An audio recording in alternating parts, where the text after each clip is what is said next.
Right, welcome back to the Clayton Hotel. Chris McManus joins the Sinn Féin candidate.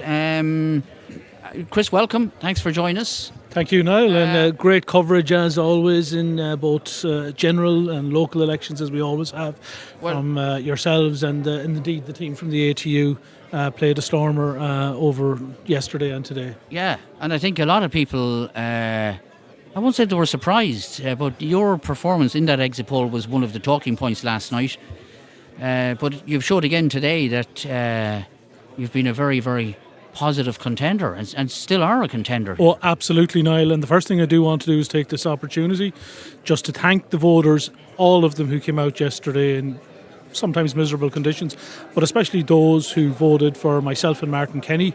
We got a great vote. We took nearly 23% of the vote according to the tallies in the constituency. And I do want to thank my election team. I had a brilliant positive team around me here in County Sligo, and we got some new people involved in our organisation, especially some younger people. So it's been a very positive campaign. I insisted that from day one when I was selected at convention that our campaign would be positive. It would be about putting out a message of hope, a message of change, that we would talk about the issues of housing, of cost of living, and those other issues that are important to us here in this region, like regional imbalance and trying to reverse rural decline. So we went out, we knocked thousands of doors, and what I was really surprised at was the amount of times we knocked at doors, and we were told we were the first, and in some occasions the only ones who knocked at doors. And I appreciate it. It was a very short campaign of 3 weeks, and it was hard to get around every door, but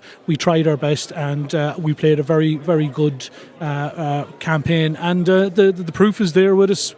From according to the tally figures, we will take in excess of 5,000 votes, nearly half a quota, and Chris McManus is very much in the fight for a seat here in Sligo Leitrim. Yeah, and according to AI, you were even more than very much in with a chance of a seat. You probably didn't hear that from earlier, but anyway. You took one for the team back in 2020. You were selected to run, and then you stood aside. Yes. And that was a difficult decision for you. Mind you, there was nice compensation after, but no, Niall. Like in 2020, we coming up to that election, we were in a difficult place. We were coming off the back of a not so good local election and a very not so good presidential election. And I've always been a team player. And it was obvious that the one seat we had with Martin, who had won it in 2016, could be under threat. We could split the vote. We could have done what happened to Fianna Fáil in 2011 in Sligo North Leitrim, where they had a quota between them, split the vote, and Michael Careevy thankfully came through the middle and took that seat. So, I the way you put it, I took one for the team, if that's the way you want to put it. But what I done was I put personal ambition aside and put the politics I believe in. First and foremost, the important thing was to ensure we secured a seat for Sligo Leitrim, or for Sinn Féin in the Sligo Leitrim constituency. And as you said then, just the way things went, the opportunity arose for me to take a position in Europe, which was a massive experience and one that was been very positive. And I found that many of the things that I was able to articulate out in Europe are things that I now want to articulate if I get the opportunity to be a member of the Oireachtas. So I'm hoping that we've quite a number of counts to go through.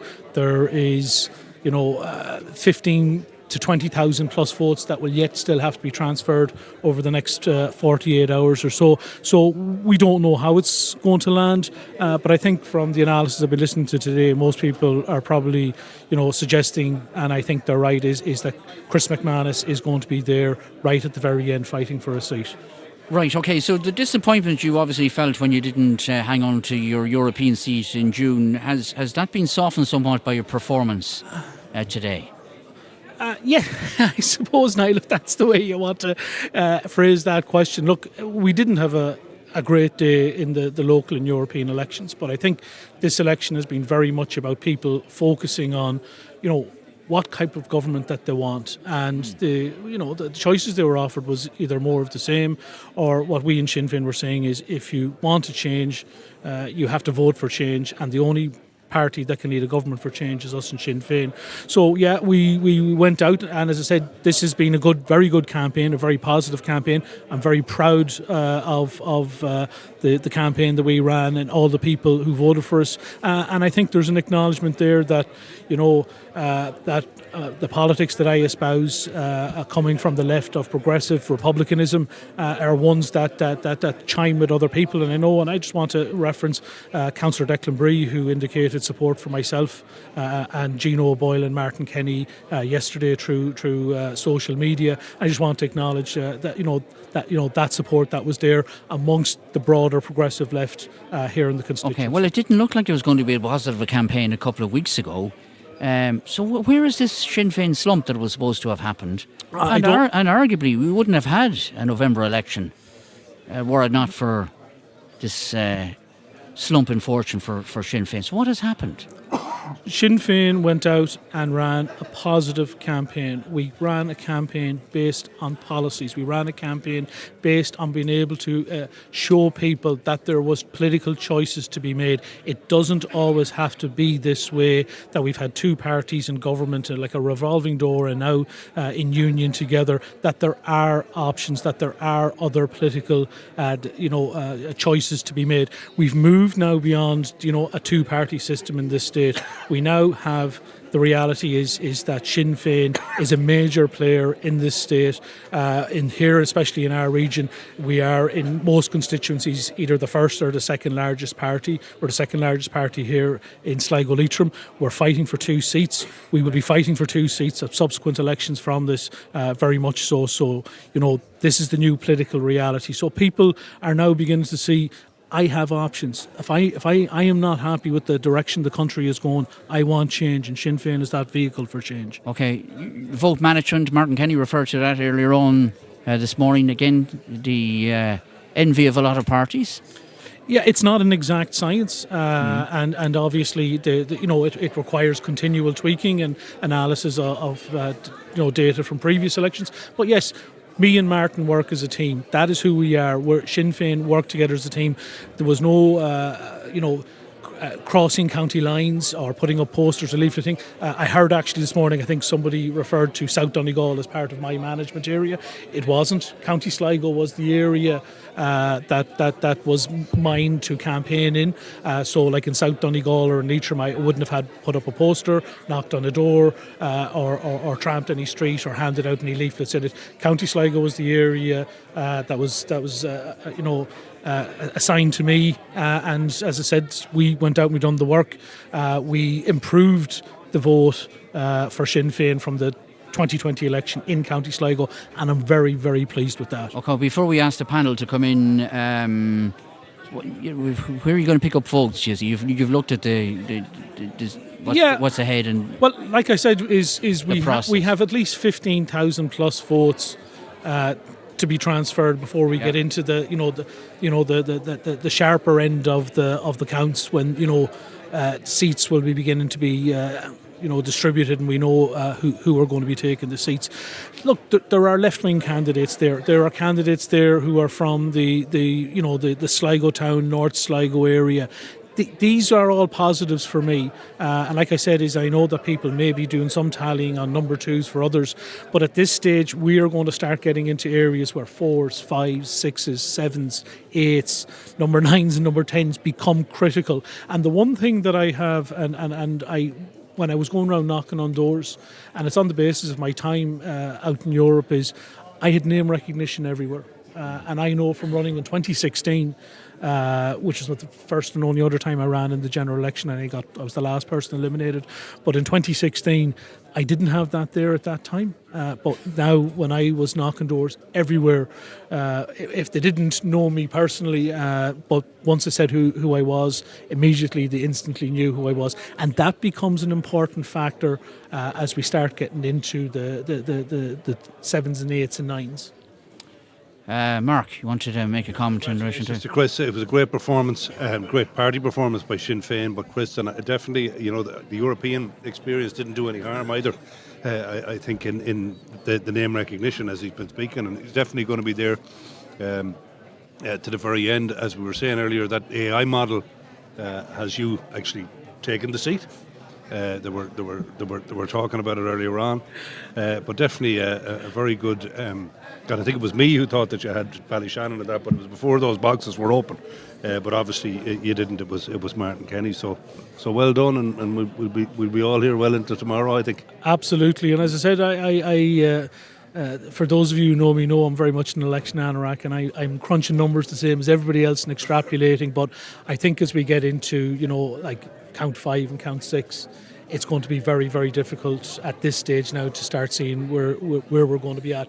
But I think we probably know who, the 5 or 6 people who are going to be in the shake-up for those 4 seats, and I'm pleased very much that I'm there. And will be to the end, and I hope that I'm in a position to take a first seat for Sinn Féin in County Sligo for over a century, and it will be something, and I would use it. And I've always just wanted to have the best platform possible to be able to, as I said, to articulate those politics that are important to me, of addressing regional imbalance, the fact we're treated as second-class citizens in this part of the world, but also to be able to articulate and be part of that movement forward towards what I would hope to see of Irish unity in the next coming years, and I want to be in the Oireachtas to be able to do that.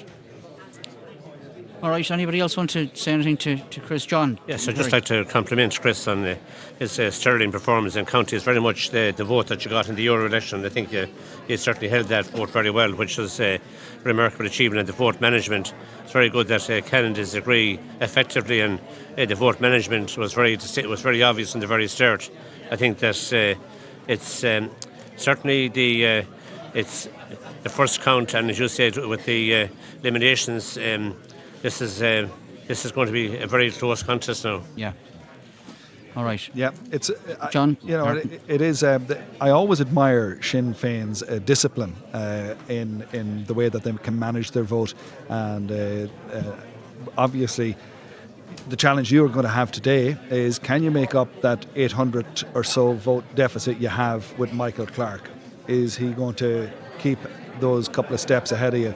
And it's going to be very interesting to watch. We've been talking already about some left-wing eliminations that are to come in Sligo town, particularly the like of Gino O'Boyle, but also you've got NASA. You've got a lot of eliminations in Sligo town, and it will be interesting to see if they stay left and if they stay with the town, and if they do, you certainly can't be ruled out. No, I would have to agree with you, John, very much. As I said, you need to be professor in quantum physics to be working out exactly all the different extrapolations in regards to it. So, there's very much an awful lot to play for. As I said, Sinn Féin are in the challenge for 2 seats here in this constituency, and I go back to what John said. We work together as a team. We're not at cross purposes. We're not out to steal votes from each other. That's not the way we work. We set ourselves a project of taking 2 seats in this constituency, and we are coming remarkably close to it.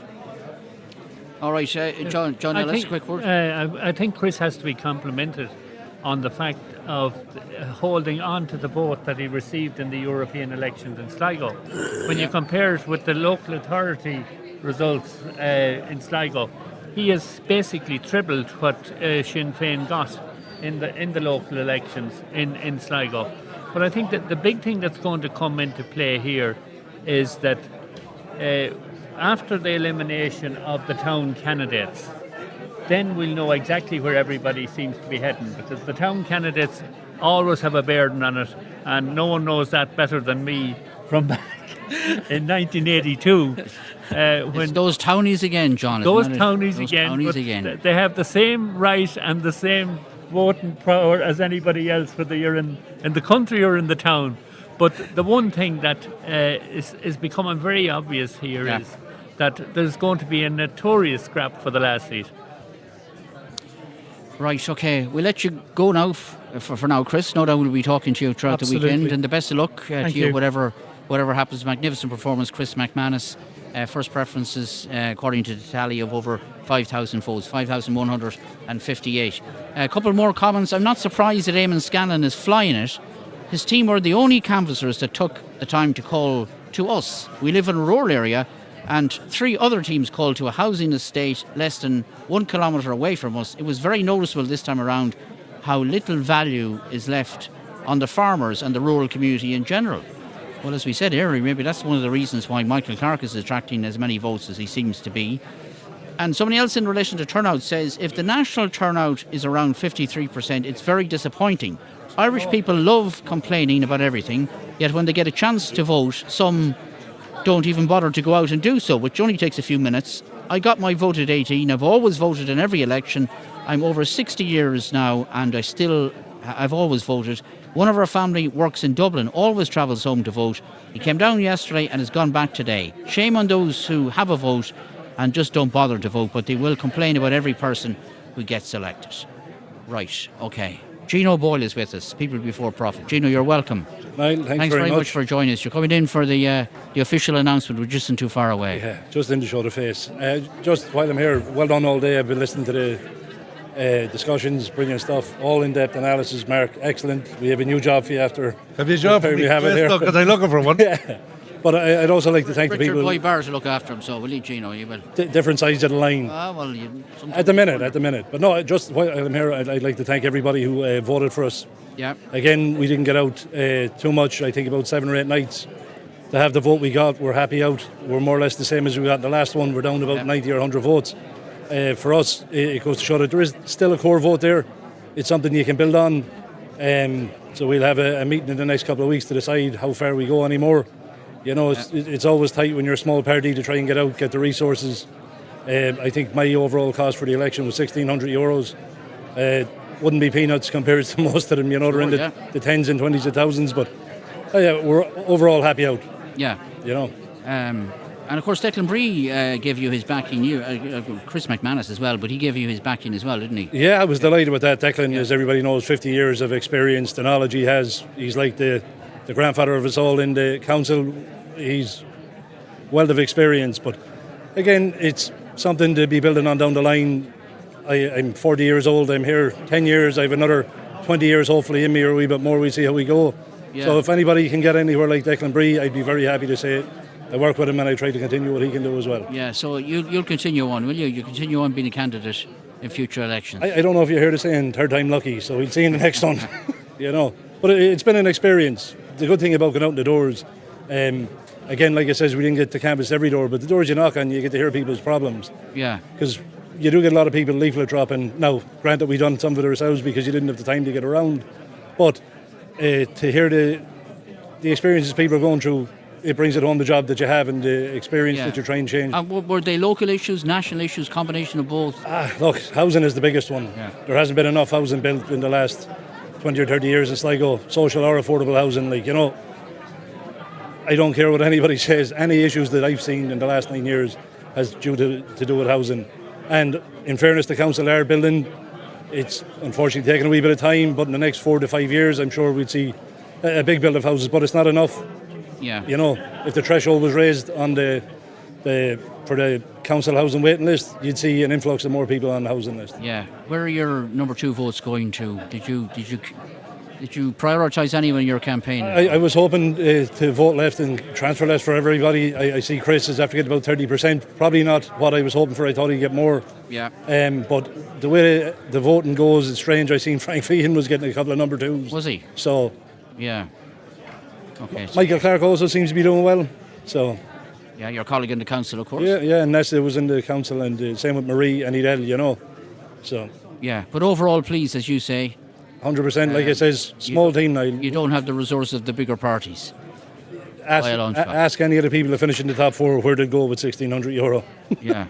You got to vote for every euro, which is more value for money, I would say, than most other candidates got. And you know, it's a good performance considering that you do have some very big heavyweights on the left of the ticket.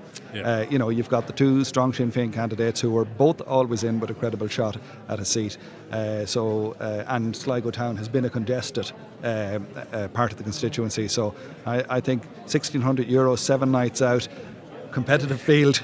It's not bad. That's not bad going. I think, if I'm not mistaken, from looking at the tallies, nearly a vote in every box, bar 1 in Stokane. So it's not bad. Oh, we didn't check that. So like it's credible. I'm happy out with it. The party is extremely happy. We're nearly above the 3.1%. So. All right, okay. Mark, you want to... Yeah, well done, Gino. You know, you always line out. You were definitely out the night I canvassed your house anyway, because I was there personally. I was looking out the window. And we call in to your mum that evening as well. So, look, the best of luck for the future. You're there. I think you're going to be mayor next year. We'll see. So you'll be busy, fair play to you. And the best of luck for the future. Just while I'm speaking, I know my mother will be listening to it, but it's crazy how quick time goes. 10 years ago, I was sitting at a table with my father, we were having a family dinner, and he was talking about running like. Yeah. 10 years down the line, I'm 2 general elections in, 2 local elections. It's crazy, you know. When you're in politics, time doesn't wait. Yeah. You know, but again, look, well done to Ocean FM and all your team. Yeah. Excellent. But also to the people who supported me the last couple of weeks, the campaign team, the canvassers, the online team. So I'd just like to thank everybody involved. A shame you'd enjoy all this, wouldn't you? Oh, he always would. Good time. Although, as far as I remember, not too many people called at the door to have a chat with him. So, it's the way it goes. Thanks very much to everybody. Yeah, no problem. Gino, thanks for that. Well best done. of luck to you. The Gino O'Boyle, People Before Profit. We've a very short break to take, and we've got an interesting interview next. Let's put it that way.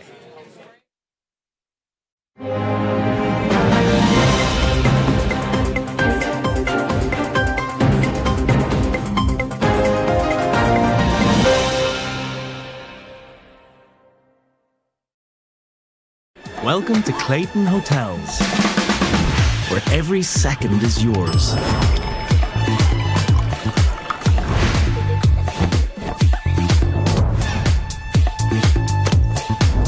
Clayton Hotels, where it's personal. Welcome to Solar Generation, where the power of the sun meets a greener future. We are delighted to offer personalized one-to-one solar consultations right here at our new facility. With our advanced PV software, we can remotely analyze your energy bills and property, providing you with detailed insights into the benefits of solar power. And to demonstrate our commitment to solar power, we recently installed a 15 kilowatt hybrid system with battery storage right on our own roof. Imagine the possibilities for your own home or business. By harnessing the power of the sun, you can reduce your reliance on traditional energy sources and contribute to a greener planet. Join us on this journey towards a sustainable future, powering your world today and for the generations to come. Solar Generation.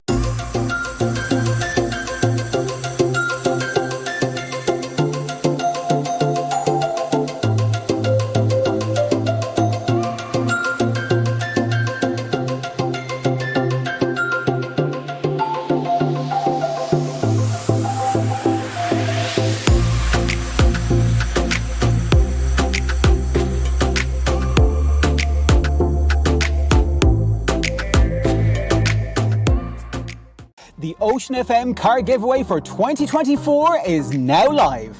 You could be driving away in this stunning Hyundai i20 Deluxe Plus worth €25,000 for as little as €10. Fitted with all mod cons such as 16-inch alloy wheels, privacy glass, wireless phone charging and lots more. Grab your ticket now, priced at only €10. You can get 6 tickets for €50 or 10 tickets for €80. To get yours, just go to oceanfm.ie and click on the car giveaway. Best of luck.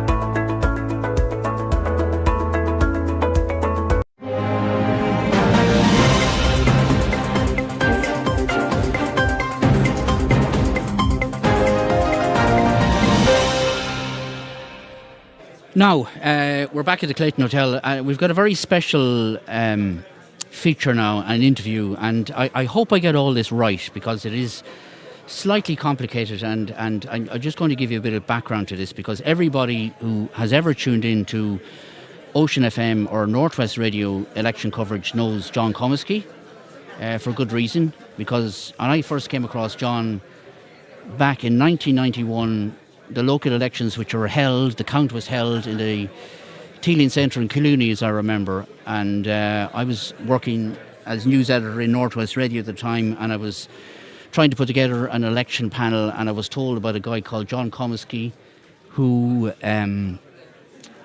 broadcast on Radio Sligo in the pirate days, and he was a legend of a commentator and an analyst. So we tracked him down, and he's been with us ever since. And John has been an absolute essential part of our team over many, many years for local and general elections. And he's had very memorable moments down the years. I remember telling him one year, and we were doing the general election count in the Castle Dargan Hotel. I'm trying to think of the year. It was the year that Michael Culreevy was first elected. And I was having a chat with John before we started at 9 o'clock, and I said, John, look, don't make any predictions until, well into the afternoon. And within half an hour, John announced that he could confidently predict that the constituency would have 2 female TDs, and there was consternation, and I mean consternation, on the phones and on the text message. But in any case, he walked out on me another time in the middle of a count at a crucial point. He got up and left and said he was going to call the bingo numbers in the Gillooly Hall. And again, that was a clip that went down in history. And there's been lots and lots of memorable moments with John. He was covering the Sligo Corporation count, I think, I'm getting mixed up with years, I think it was 2002, if I'm right, maybe 2004. And he was covering the count in the MCR Centre, and we came back after a break, and John said, welcome back to the MCR bar.